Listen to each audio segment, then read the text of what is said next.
Hey guys, my name is Sash and welcome to Con Musica. This particular video is about understanding music from a dancer's perspective. Basically what we'd call introductory applied music theory. I'm going to be giving you 3 points to help you understand and rethink music. When we talk about music theory, we do exactly the same thing as we do in dance. We break it down.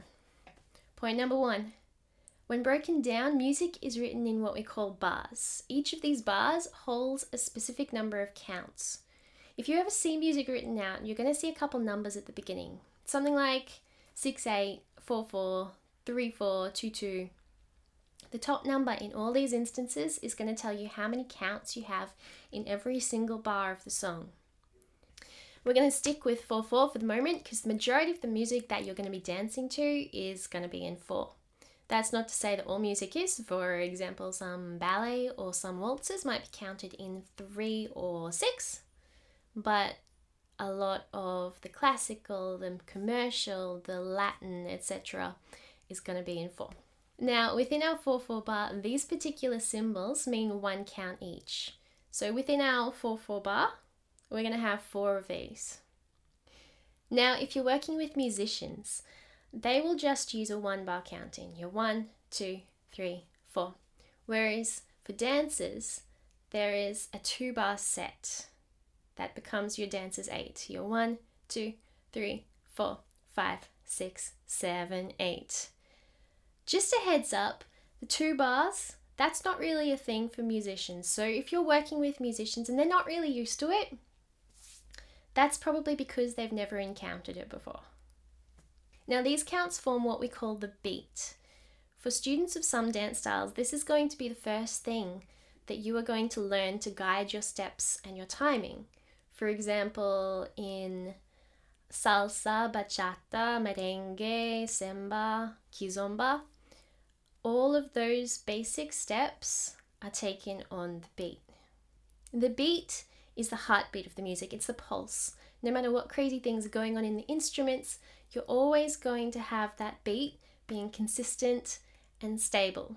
Number 2, this is my absolute favorite thing in all music. It's what we call syncopation. Syncopation makes a song come alive. Teachers and choreographers tend to have their own dance language to help them explain their steps. All of the boom, ka, hit, chick, whatever they want to do. A lot of these hits are going to be happening in a syncopated way, that is happening off the beat. Now we're going to take our 4/4 bar again. We've got our beat, our 1, 2, 3, 4. We're going to add an extra sound halfway through a couple of those beats, and we're going to call that and. So now we've got 1 and 2, 3 and 4.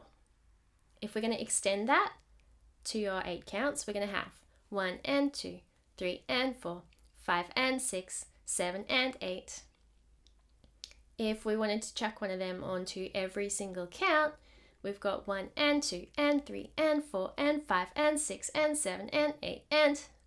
In some styles more than others, it can be common to go one step further in your beat subdivisions. Instead of just the 2 sounds, we're going to have 4.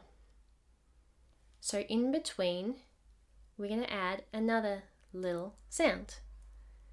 I've heard different names used for these sounds, but my favorite is E and ah. So now we've gone from 1 and to 1 E and ah. In your 8 counts, that takes you from just having 8 points of reaction, 1, 2, 3, 4, 5, 6, 7, 8, to 16, 1 and 2 and 3 and 4 and 5 and 6 and 7 and 8 and then all the way to 32. 1 E and a 2 E and a 3 E and a 4 E and a 5 E and a 6 E and a 7 E and a 8 E and a.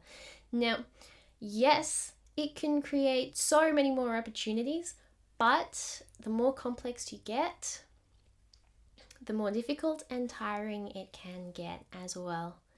This is definitely more likely in some styles than others, of course, because the faster your actual beat or your tempo is, the more difficult it is to pull off subdivisions because they just get faster.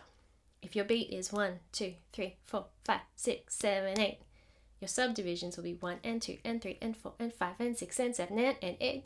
or 1 and a 2 and a 3 and a 4 and a 5 and a 6 and a 7 and 80 and that's just nuts. Now remember, in both music and dance, just because something exists does not mean that the best thing for you in that moment is to use it. It's totally up to you, but sometimes the most effective thing can be to use them sparsely. For instance, 1, a 2, 3, E and a 5, 6, 7 and 8. Number 3, layers. All music is built from layers, whether they are interwoven or one on top of each other. Now, if you really want to improve your musicality, your understanding, your music theory, whatever, you really need to learn to listen. Now, underlying the music that you're dancing to, you're going to have the beat. This is regardless of the style, whether you're dancing quartetto, foxtrot, jazz, hip-hop, break, whatever. In rare occasions, there may be exceptions. For instance, some contemporary or traditional dances, but the majority of the music that you are probably going to be dancing to has the beat. The first thing you can listen for is how thick the music is. Is it orchestral? Are there heavy beats? Is it a piano violin duet? What have you got going on in there? Even if you can't identify specific instruments, what can you identify? Is there a piano? Is there a drum machine? Is there a singer? Is there a violin or some sort of strings, some sort of brass? What's going on? The more you can listen to, the more you can pick out, the more you can adapt your movement and your response as a dancer to make the most of it. If all you're ever listening to and able to hear is the drum machine, that's like you're missing out on so much. It's like somebody gave you this phenomenal 15-layer cake and all you want to eat is the hard biscuity layer on the bottom and you leave the rest. I mean, if you want to do that, that's all good. That's your deal.